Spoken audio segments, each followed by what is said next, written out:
ప్రతి ఒక్కరూ తప్పక వినవలసిన తెలుగు కథ. తీసుకొచ్చిన స్వీట్స్ ఆఫీసులో ఉన్న అందరికీ పంచింది సృజన. ఆ రోజు తన పుట్టినరోజని అందరూ పుట్టినరోజు శుభాకాంక్షలు తెలియజేస్తూ ఇంకా ఇంకా ఇలాంటి పుట్టినరోజులు ఎన్నో జరుపుకుని తమకి ఏటా ఇలాగే స్వీట్లు పంచాలని ఆకర్షించారు.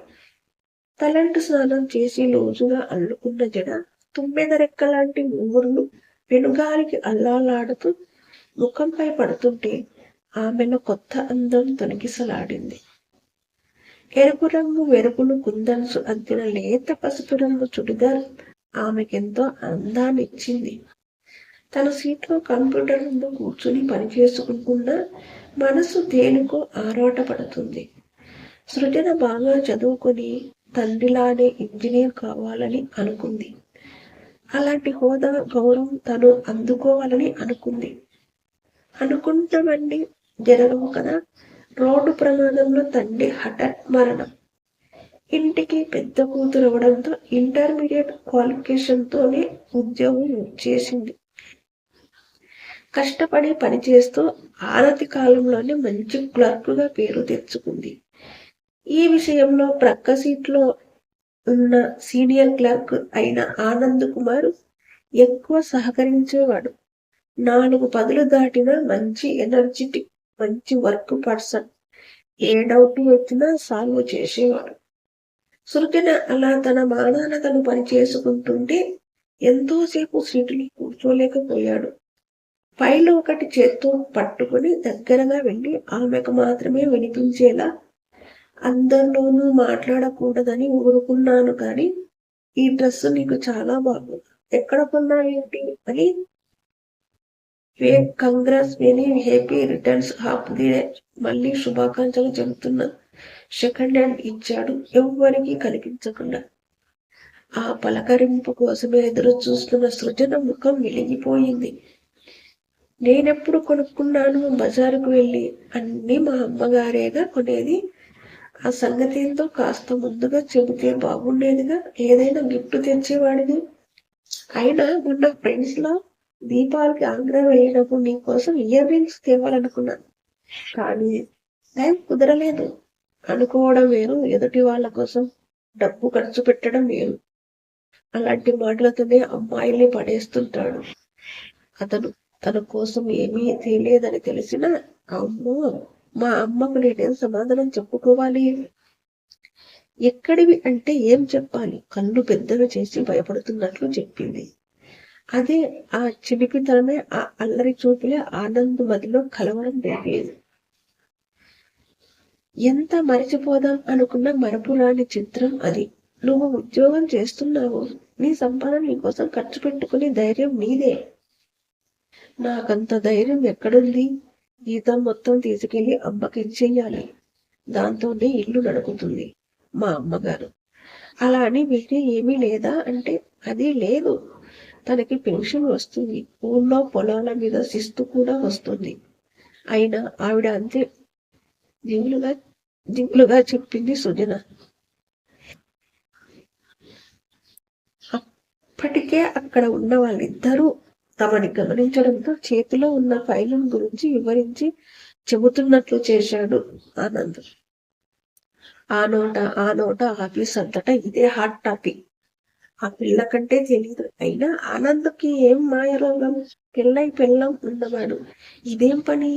2 నెలలుగా ఇలాంటి మాటలే వినిపించడంతో ఆఫీస్ డిసిప్లిన్ దృష్టిలో ఉంచుకుని ఓ రోజు సెక్షన్ హెడ్ అమీల అంది లంచ్ అవర్లో సూచనతో, చూడమ్మా నందు, మంచి వర్కర్వే, కానీ నువ్వు అస్తమానం అతనితో అంత చనువుగా ఉండడం చూసే వాళ్ళకి అంత బాగాలేవు. మీ స్నేహాన్ని ఇంకోలా అర్థం చేసుకుంటున్నారు. నీకేమైనా తెలియకపోతే మరెవరినైనా అడుగు, అంతేగాని ఈ అనవసరపు స్నేహాన్ని ఇక పెరగనివ్వకు అని ఇలాంటి సంభాషణ ఊహించని సృజన 2 నిమిషాలు మాట్లాడలేకపోయింది. అయినా అంతలోనే తేరుకుని, నేను అందరితో ఎలా మాట్లాడుతున్నానో ఆనంద్ గారితోనూ అలాగే మాట్లాడుతున్నాను మేడం. అతనితో మాట్లాడడానికి వేరే ఇంట్రెస్ట్ ఏమీ లేదు అంది పేలవగా. ఆ టాపిక్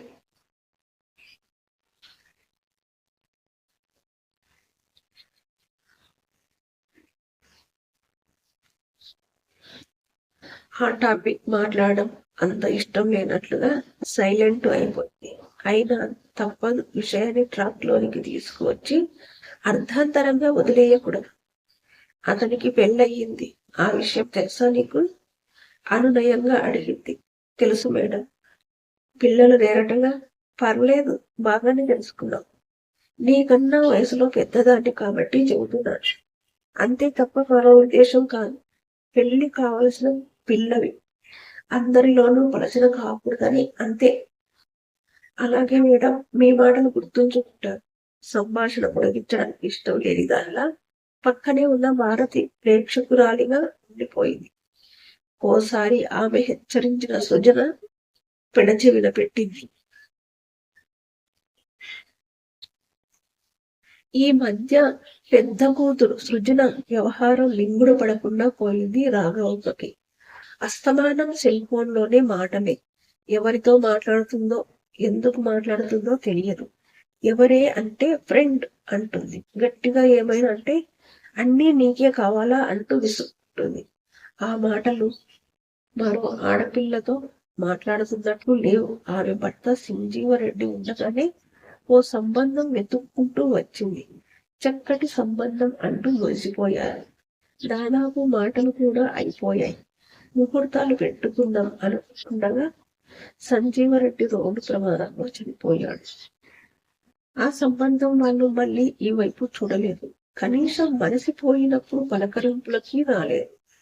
భర్త పోయిన ఏడాదిలోనే కూతురికి పెళ్లి కానిచ్చేస్తే చనిపోయిన వాళ్ళకి కన్యాదానం ఫలం దక్కుతుందంటారని అనుకుంటే వీలవలేదు. అలా అది పోయిందనుకుంటే మరో సంబంధము రాలేదు. అప్పుడే పిల్లకు ఉద్యోగం వచ్చి 3వ ఏడు. అలా అని సంబంధాలు వెతికి పెట్టేసుకుందాం అన్న సంపాదిస్తున్న కూతుర్ని అప్పుడే గడప దాటించేయడం రాఘవమ్మకి ఇష్టం లేదు. దాని ఉద్యోగ ప్రయత్నం వెనకాల 4 లక్షల వరకు మధ్యవర్తి పట్టుకుపోయాడు. ఎవరికి ఏమీ తెలియని అమాయకత్వం. అతని ఎంత ఇవ్వమంటే అంత భర్త గ్రాట్యుటీ నుంచి ఇంకేసింది. సంవత్సరం తర్వాత పిల్లకి ఉద్యోగం వచ్చిన తర్వాత గాని తెలియలేదు డబ్బు విషయంలో తాము ఎంత మోసపోయామోనని. తర్వాత ఇంకా 2 ఆడపిల్లలు పెళ్లికెదిగి ఉన్నారు. అప్పటి వరకు మాట్లాడి ఫోన్ క్లోజ్ చేసి హుషారుగా బాల్కనీలో నుంచి వస్తున్న సృజనను నిలదీసింది రాఘవమ్మ. నందు, ఎవరే అస్తమానం, ఏమిటా కబూర్లు అని.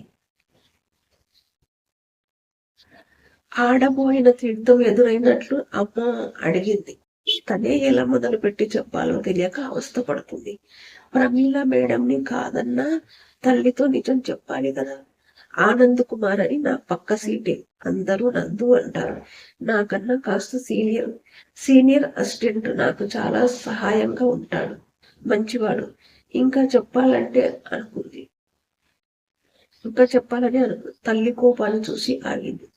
అయినా సరే పరాయి మగాడితో అంత స్నేహం ఏమిటి? పెళ్లిడికి వచ్చిన దానికి అనవసర స్నేహాలు చేయకు అంది హెచ్చరికగా. లేదు, ఆనంద్ చాలా మంచివాడు. నేనంటే అతనికి చాలా ఇష్టం. నా అభిప్రాయం అడిగాడు. నేను చెప్పకుండా ఏం చెప్పకూడదని ఊరుకున్నాను. చెప్పింది భయంగానే. ఆ మాటలు జీర్ణించుకోవడానికి కొంత టైం పట్టింది రాఘవమ్మకి. కూతురు తనకిచ్చిన పెద్దరికానికి మనసులోనే సంతోషపడుతూ, ఎవరు, మనవాళ్ళేనా అడిగింది. కాదు, ఆయన మనలాగే నాన్ వెజిటేరియన్. నాకు నచ్చాడు కాబట్టి అదో పెద్ద విషయం కాదు. నాకన్నా 8 ఏళ్ళు పెద్దవాడు. అయితే నువ్వు చూస్తే నీకు నచ్చుతాడు. తన ధోరణిలో తను చెప్పుకుపోతుంది సృజన. కూతురి వంక ఆశ్చర్యంగానూ అంతే కోపంగానూ చూసింది రాఘవమ్మ. తనకు తెలియకుండానే కూతురు ఇంత పెద్దదైపోతుంది అనుకోలేదు. చాలు, ఇంకేమీ చెప్పకు. కులం కాని వాడిని నా ఇంటికి అల్లుడుగా తెచ్చుకునే అవసరం లేదు. ఇంకోసారి ఆ పేరు ఈ ఇంట్లో వినబడడానికి లేదు తెగేసి చెప్పింది. అమ్మ, నువ్వలా అనకు. నేనతని ప్రేమించాను. ప్రేమ లేదు, దుమ్మ లేదు. మన వాళ్ళ పిల్లాడినే నీకు తండ్రవాడిని చూసి నేను చేస్తాను పెళ్ళి. మీ నాన్న ఉంటే నువ్వు అలా బరి తెగించేదానివా? ఇంకేం మాట్లాడకు, కళ్యాణ చేసింది. మిగిలిన అమ్మాయిలిద్దరూ మార్వాడి చూస్తున్నారు. రాఘవమ్మ మాటలకు కన్నీళ్లు తుడికినాయి సృజనకి. తండ్రిపోయిన దిగులుతోనే చాన్నాళ్ళు స్తబ్దగా ఉండిపోయిన తల్లికి అంత కోపం ఉంటుందని ఎప్పుడూ అనుకోలేదు. తల్లి అన్నట్లు తన పొరపాటుగా ఆలోచిస్తుందా? పిల్లల కోసమే తనని కోరుకుంటున్నాడు ఆనంద్.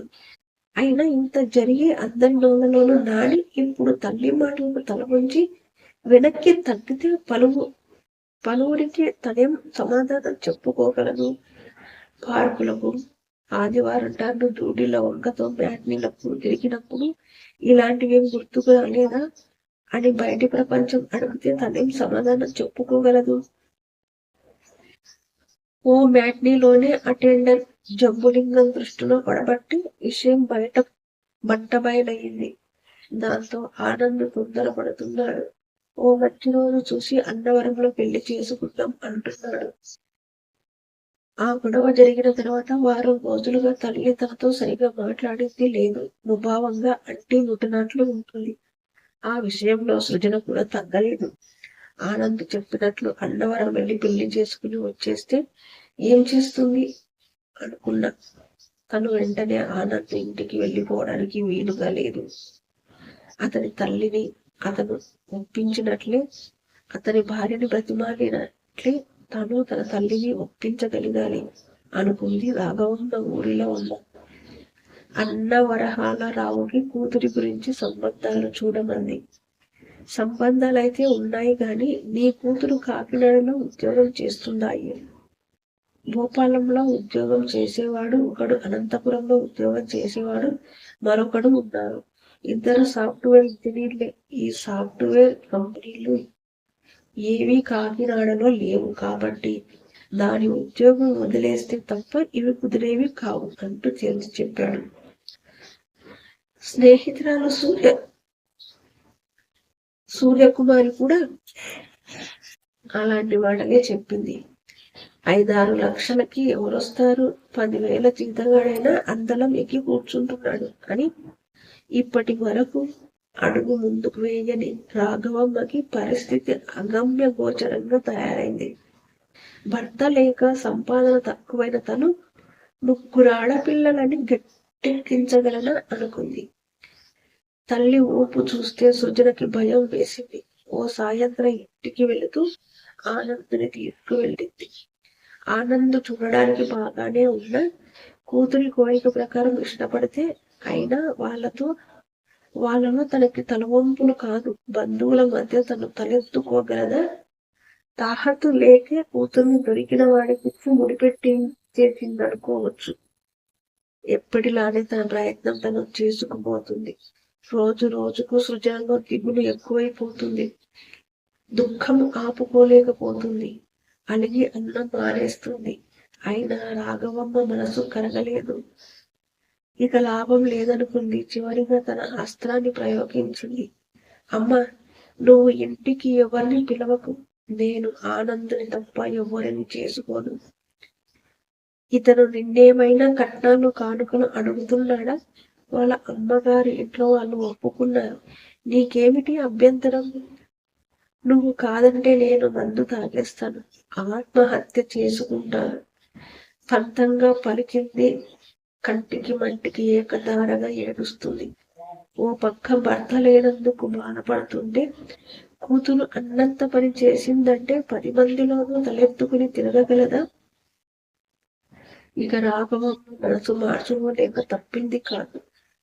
ఏ హంగు ఆర్భాటం లేకుండానే చాలా దగ్గర బంధువులతో అన్నవరంలో దేవుని సన్నిధిలో జరిగిపోయింది సృజన ఆనందుల పెళ్లి.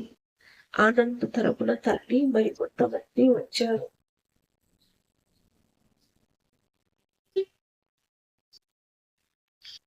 ఆఫీసు వాళ్ళకు పెళ్ళని తెలిసే గాని పిలుపులు లేవని ఎవ్వరు హాజరు కాలేదు. కొత్తాళ్ళుడు ఆనంద్కి మర్యాదలు బాగానే పెరుగుతున్నాయి. పెళ్ళై నెల కావస్తున్న కూతుర్ని అత్తవారింటికి తీసుకెళ్లే ప్రయత్నం చెయ్యలేదు అల్లుడు. పెళ్ళైన వెంటనే గుమ్మం దాటించడం తప్ప మళ్ళీ తీసుకెళ్లలేదు. ఎప్పుడంటే అప్పుడు సారె పెట్టి పంపడానికి సిద్ధంగా ఉంది రాఘవమ్మ. ఓసారి అదే మాట అంది. వెళ్ళొచ్చులేమా, అయితే ఆ పల్లెటూరు వెళ్ళి ఎవరుంటారు? ఒకవేళ వెళ్ళినా అంత దూరం నుంచి నేను ఆఫీస్కి రాగలనా? ఇద్దరం కలిసి బండి మీద వచ్చినా కష్టమే కదా.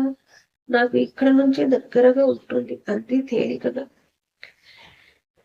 2 బెడ్రూమ్ల ఇల్లు కావడంతో అల్లుడొచ్చి ఇంట్లో ఉంటే మిగిలిన ఆడపిల్లలు మసలడానికి ఇబ్బంది పడుతున్నారు. రాఘవమ్మ వంటగదిలో మడత మంచం వేసుకోవాల్సి వస్తుంది. అయితే రోజులు గడుస్తున్న కొద్ది ఆనందులో తేడా గమనించింది రాఘవమ్మ. ఇది వరకు 2 రోజులకు ఒకసారి వచ్చేవాడు, కాస్త వారానికి ఒకసారి వస్తున్నాడు. అయినా సృజన అత్తవారింటికి వెళ్లే ప్రయత్నం చేయకపోవడం ఆశ్చర్యం అనిపించింది.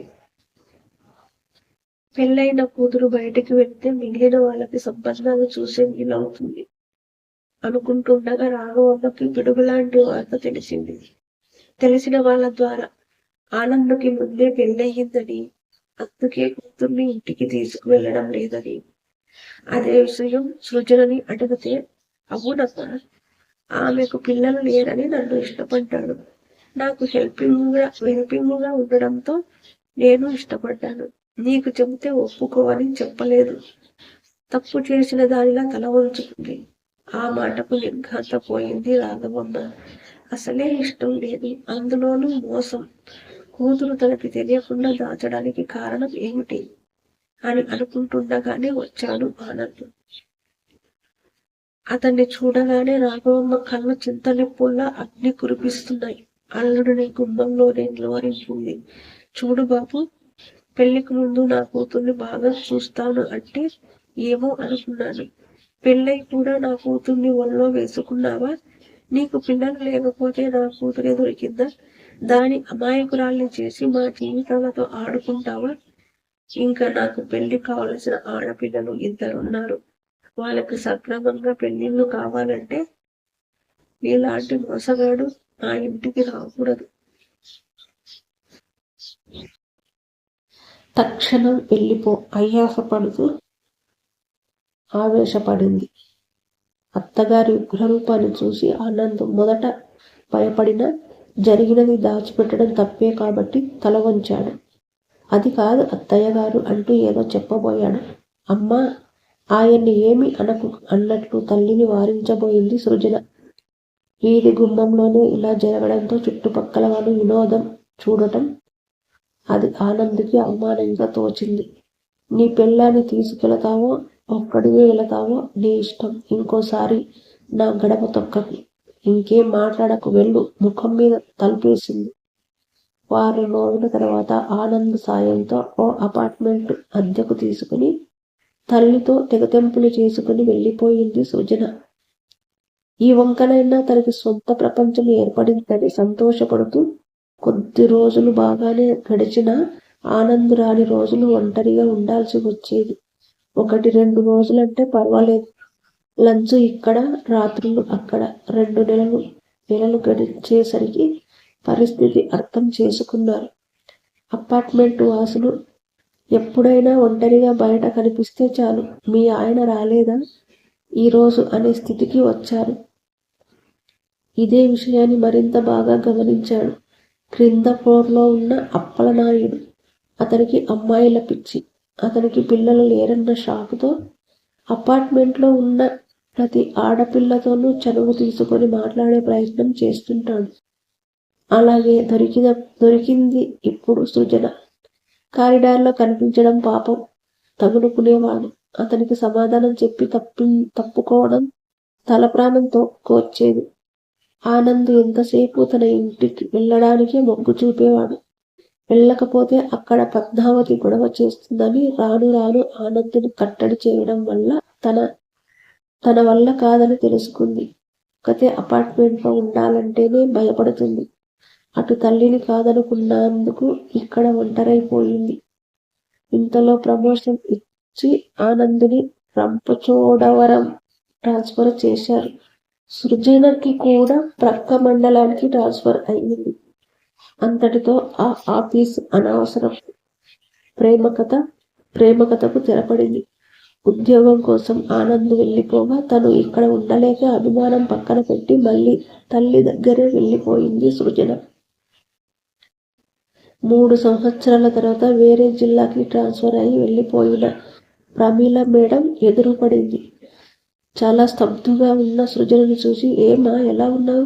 చాలా చిక్కిపోయావే సుమ, ఇప్పటికీ ఎంత మారిపోయావు? అదేమిటి ముఖాన బొట్టు పెట్టుకోలేదేం? చేతికి గాజులు లేవే? ఆనంద్ బాగానే ఉన్నాడు కదా? సంశయంగా ఆశ్చర్యంగా అడిగింది తను. బయటకు వెళ్ళిన తర్వాత జిల్లా విషయాలు ఏమీ తెలియలేదు. ఆనంద్కేం బాగానే ఉన్నాడు మేడం. బాగాలేనిదే నేనే బొట్టు గాజులు అలంకరణలు అన్నీ దేవుడికి ఇచ్చేశాను. అదేం? అంతే మేడం. మీలాంటి పెద్దల మాటలు పెడచెవిన పెట్టినందుకు ఎలా జరగాలో అలాగే జరిగింది నాకు. తనకు పిల్లలు లేనందుకు ఆమెలో లోపం అని చెప్పాడు. నిజమే అనుకున్నాను అప్పుడు. కానీ ఆయనలోనే లోపం. పెళ్ళై ఇన్నేళ్ళు కావస్తున్నా నాకు పిల్లలు పుట్టలేదుగా. నా సంసారం 3 నాళ్ళ ముచ్చటే అయ్యింది. అసలు మేం కలిసి ఉన్నామా విడిపోయామో కూడా తెలియడం లేదు మేడం. ఫోన్లో బాగానే మాట్లాడతాడు. ఇంటికి రానివ్వదు మా అమ్మ.